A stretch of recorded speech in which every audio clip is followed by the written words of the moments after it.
اللہ رب العالمین والصلاة والسلام علی اشرف الانبیاء والمرسلین محمد وآلہ وصحبہ اجمعین۔ محترم سامعین کرام، اللہ تعالیٰ سے ہر وقت ڈرتے رہیے اور یہ جان لیجئے کہ غیبت بہت بڑا گناہ اور ہلاک کرنے والا مرض ہے جو آج بہت سے مسلمانوں میں پھیل چکا ہے۔ غیبت کہتے ہیں کسی غائب شخص کی کسی صفت یا عمل کو بیان کرنا جو اسے ناپسند ہو۔ چنانچہ رسول اللہ صلی اللہ علیہ وسلم نے صحابہ کرام سے پوچھا، کیا تم جانتے ہو غیبت کسے کہتے ہیں؟ صحابہ کرام نے کہا، اللہ اور اس کے رسول ہی زیادہ جانتے ہیں۔ آپ صلی اللہ علیہ وسلم نے ارشاد فرمایا، تمہارا اپنے بھائی کے بارے میں کسی ایسی چیز کا بیان کرنا جو اسے ناپسند ہو۔ پوچھا گیا، جو بات میں اپنے بھائی کے بارے میں ذکر کر رہا ہوں وہ بات اگر اس کے اندر موجود ہو؟ آپ صلی اللہ علیہ وسلم نے ارشاد فرمایا، جو بات تم اس کے بارے میں کہہ رہے ہو اگر وہ بات اس کے اندر موجود ہو تب تو تم نے اس کی غیبت کی، اور اگر وہ بات اس کے اندر موجود نہ ہو تب تو تم نے اس پر بہتان باندھا۔ اسی طرح اللہ تعالیٰ غیبت کی مذمت کرتے ہوئے ارشاد فرماتے ہیں، اور تم میں سے کوئی کسی کی غیبت نہ کرے۔ کیا تم میں سے کوئی اپنے مردار بھائی کا گوشت کھانا پسند کرتا ہے؟ اسی طرح تم کسی کی غیبت کرنے کو ناپسند سمجھو۔ رسول اللہ صلی اللہ علیہ وسلم کا معراج کے موقع پر کچھ لوگوں کے پاس سے گزر ہوا جن کے ناخن لوہے کے تھے، جن کے ذریعے وہ اپنے چہروں اور سینوں کو نوچ رہے تھے۔ آپ صلی اللہ علیہ وسلم نے پوچھا، اے جبرائیل علیہ السلام، یہ کون لوگ ہیں؟ فرمایا، یہ وہ لوگ ہیں جو لوگوں کے گوشت کھاتے اور ان کی عزت و آبرو کو داغدار کرتے تھے۔ ایک حدیث میں غیبت کو منافقین کی صفت قرار دے کر فرمایا، اے لوگو جو زبان سے ایمان لائے مگر ایمان ان کے دل میں داخل نہیں ہوا، تم مسلمانوں کی غیبت نہ کرو اور نہ ان کے عیوب ڈھونڈو، اور جو ان کے عیوب کے پیچھے پڑتا ہے اللہ تعالیٰ ان کے عیوب کے پیچھے پڑتے ہیں، اور اللہ تعالیٰ جس کے عیوب کے پیچھے پڑتے ہیں اسے گھر بیٹھے ذلیل کر دیتے ہیں۔ ایک حدیث میں ہے، گناہ کی نحوست گناہ کرنے والے کے علاوہ پر بھی آتی ہے، جو اس کی برائی کرے تو اس نے غیبت کی، جس نے اسے گناہ پر آر دلائی وہ بھی اس گناہ میں مبتلا ہو جاتا ہے، اور جو اس گناہ سے خوش ہوا وہ بھی گناہ میں شریک ہو جاتا ہے۔ امام نووی رحمۃ اللہ علیہ فرماتے ہیں، غیبت اور چغلخوری کے حرام ہونے پر تمام مسلمانوں کا اتفاق ہے، اور اس پر بہت سے صریح دلائل موجود ہیں۔ ابن حجر حیثمی فرماتے ہیں، غیبت پر بہت بڑا عذاب اور سخت سزا ملتی ہے۔ حدیث پاک نے اسے سود سے بھی زیادہ سخت گناہ قرار دیا ہے۔ اس گناہ میں اس قدر بدبو ہے کہ اگر اسے سمندر میں ڈالا جائے تو پورا سمندر بدبودار ہو جاتا ہے، اور اس غیبت کرنے والا جہنم میں مردار کا گوشت کھاتا ہے۔ غیبت کرنے والے کو قبر میں بھی بڑا عذاب ہوگا۔ یہ وعید اس کے کبیرہ گناہ ہونے پر دلالت کرتی ہے۔ سامعین کرام، جس طرح کسی کی غیبت کرنا حرام اور گناہ ہے، اسی طرح غیبت کا سننا بھی حرام اور گناہ ہے۔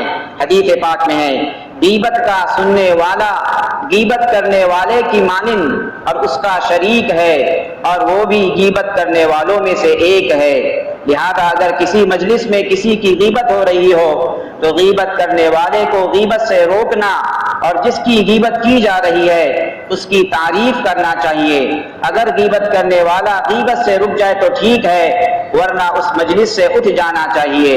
ایک مرتبہ ایک شخص نے رسول اللہ صلی اللہ علیہ وسلم کے سامنے کسی کی غیبت کی تو آپ صلی اللہ علیہ وسلم نے فرمایا، قسم بخدا وہ شخص اللہ کے نزدیک مشک کی خوشبو سے بھی زیادہ عمدہ اور پسندیدہ ہے۔ رسول اللہ صلی اللہ علیہ وسلم نے غزوہ تبوک کے موقع پر حضرت مالک کو موجود نہیں پایا۔ آپ صلی اللہ علیہ وسلم نے صحابہ کرام سے ان کے بارے میں دریافت کیا۔ ایک شخص نے کہا، ان کو ان کی چادر اور دائیں بائیں دیکھنے نے روکے رکھا۔ حضرت معاذ بن جبل نے فرمایا، خاموش ہو جاؤ، قسم بخدا ہم ان کے بارے میں خیر کے سوا کچھ نہیں جانتے۔ حضرت عائشہ رضی اللہ عنہا پر جب تہمت لگائی گئی تو آپ صلی اللہ علیہ وسلم نے حضرت زینب رضی اللہ عنہا سے پوچھا، حضرت زینب رضی اللہ عنہا نے فرمایا میں ان کے بارے میں خیر کے سوا کچھ نہیں جانتی۔ سامعین کرام، ہمارے لیے غیبت کی قباحت اور شناعت، اسی طرح اس سے بچنے کے سلسلے میں سلف صالحین کی زندگی بہترین نمونہ ہے۔ چنانچہ ایک مرتبہ حضرت عمر رضی اللہ عنہ صحابہ کرام کے ساتھ تھے، کسی نے کہا قسم بخدا ہم نے رسول اللہ صلی اللہ علیہ وسلم کے بعد آپ سے بہتر کسی کو نہیں دیکھا۔ حضرت عمر نے انہیں تیز نظر سے دیکھا، صحابہ کرام ڈر گئے۔ پھر ایک شخص نے کہا نہیں، قسم بخدا ہم نے رسول اللہ صلی اللہ علیہ وسلم کے بعد آپ سے بھی بہتر شخص کو دیکھا ہے۔ حضرت عمر نے پوچھا وہ شخص کون ہے؟ اس شخص نے کہا وہ حضرت ابوبکر صدیق رضی اللہ عنہ ہے۔ حضرت عمر نے فرمایا تم سب نے جھوٹ کہا اور اس آدمی نے سچ کہا، میں اپنے اونٹ سے بھی بدتر ہوں اور حضرت ابوبکر صدیق رضی اللہ عنہ مشک کی خوشبو سے بھی زیادہ بہتر اور افضل ہے۔ حضرت حسن بن علی فرماتے ہیں غیبت آدمی کے دین کو ختم کرنے میں بدن کی خارش اور کھجلی سے بھی زیادہ تیز ہے۔ سلف صالحین میں سے کسی کا قول ہے کہ ہم نے سلف صالحین کو دیکھا کہ وہ نماز روزے کو اتنا زیادہ عبادت نہیں سمجھتے تھے جتنا زیادہ لوگوں کی عزت و آبرو سے بچنے کو عبادت سمجھا کرتے۔ علی بن حسین فرماتے ہیں تم غیبت سے بچو کیونکہ غیبت لوگوں میں جو کتے قسم کے ہوتے ہیں ان کا میوہ ہے۔ حسن بصری کو جب معلوم ہوا کہ فلاں شخص نے ان کی غیبت کی ہے تو آپ اس سے ملنے گئے اور بہترین کھجور سے بھری تشتری اسے ہدیہ کی اور فرمایا اگر میرے پاس اس سے بھی بہتر کھجوریں ہوتی تو میں ان کے ذریعے تمہارا بدلہ چکاتا، اس وجہ سے کہ تم نے مجھے اپنی نیکیاں دی ہیں۔ عبداللہ بن مبارک فرماتے ہیں اگر میں کسی کی غیبت کرتا تو اپنے والدین کی کرتا، اس لیے کہ وہ میری نیکیوں کے زیادہ مستحق ہے بنسبت دوسروں کے۔ حضرت علی فرماتے ہیں برے قسم کے لوگ دوسروں کی برائیاں ڈھونڈتے ہیں اور ان کی اچھائیاں چھوڑ دیتے ہیں جس طرح مکھی گندی جگہوں کو ڈھونڈتی ہے۔ حضرت حسن فرماتے ہیں دوسرے کا ذکر تین قسم کا ہوتا ہے، نمبر ایک غیبت، نمبر دو بہتان، نمبر تین جھوٹ۔ غیبت یہ ہے کہ تم کسی کے بارے میں ایسی بات کرو جو اس کے اندر موجود ہو، بہتان اسے کہتے ہیں کہ جو اس کے اندر موجود نہ ہو، جھوٹ اسے کہتے ہیں کہ جو تمہیں کسی کے بارے میں بات پہنچے تم اسے دوسروں کو کہہ ڈالو۔ امام بخاری رحمۃ اللہ علیہ فرماتے ہیں جب سے مجھے معلوم ہوا ہے کہ غیبت کرنا حرام ہے اس کے بعد سے میں نے کبھی کسی کی غیبت نہیں کی۔ سامعین کرام، غیبت کے چند اسباب ہیں جو مندرجہ ذیل ہے۔ نمبر ایک، جس کی غیبت کی جا رہی ہے اس کے ساتھ عداوت اور دشمنی کا ہونا۔ نمبر دو، برے لوگوں کی صحبت۔ نمبر تین، بدگمانی۔ نمبر چار، غیبت کرنے والے کا اپنے آپ کو کسی معاملے میں بری سمجھنا۔ نمبر پانچ، اپنے آپ کو اچھا سمجھنا اور دوسروں کو حقیر و ذلیل سمجھنا۔ نمبر چھ، کسی سے حسد، بغض اور کینہ رکھنا۔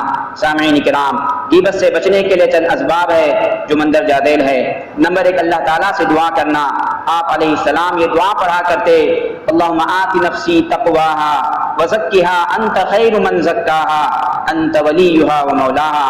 نمبر دو، غیبت کے گناہ کو بڑا سمجھے اور یہ سوچے کہ قیامت کے دن غیبت کی وجہ سے جس شخص کی غیبت کی تھی اسے اپنی نیکیاں دی جائے گی۔ نمبر تین، خاموش رہنا۔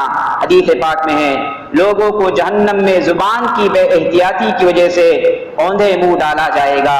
نمبر چار، اپنی ذات کی اصلاح کی فکر کرنا، لوگوں کے عیوب کی طرف دھیان نہ دینا۔ نمبر پانچ، جس مجلس میں غیبت ہو رہی ہو وہاں سے اٹھ جانا۔